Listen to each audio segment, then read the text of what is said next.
There's a children's book about a honeybee who notices that humans tidy away the very plants keeping her alive, which is either a lovely story for 6-year-olds or a fairly pointed critique of landscape management policy. Possibly both. This episode draws on work by the Foundation for the Conservation of the Maltese Honey Bee, and we're covering their new Katerina book series. The conservation thinking behind it, the rural passages at its heart, and the ecology woven into the storytelling. Let's start with the book itself and what it's actually arguing. The central tension in this story is a familiar one, dressed in new clothes. Something ecologically vital gets removed precisely because it looks untidy, and something expensive and largely useless gets planted in its place. The book asks young readers to sit with that contradiction. The post sets up the story's premise directly. Katerina observes wildflowers along rural passageways being cleared as routine cleaning, and the book frames the stakes plainly. These native plants play a vital role in supporting biodiversity, preventing soil erosion, and reducing the likelihood of invasive alien species taking root. So the upshot is that the clearing isn't neutral maintenance.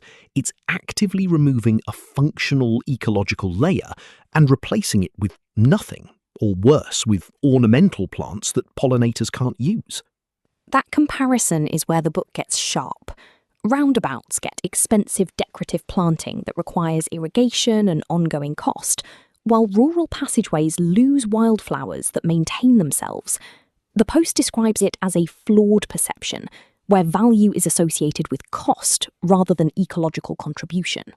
Written by Clare Azzopardi and Leanne Ellul, illustrated by Sarah Pisani. So the Foundation went to established names in Maltese children's literature to carry this argument to younger readers. That's a deliberate choice about reach. And it sits within a wider project. The series spans multiple habitats across the Maltese Islands, funded through the Small Initiative Support Scheme. The Foundation also pairs the storytelling with a concrete policy ask, proposed bylaws for local councils, encouraging retention of wild vegetation in rural passageways. A children's book with draft legislation as a companion piece. Katerina is doing serious work. The idea being that shifting perception in young readers and shifting council policy aren't separate goals. They reinforce each other. Conservation that starts in the imagination has somewhere real to land.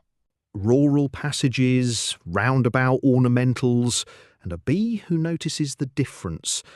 The argument is simple, and the stakes are not.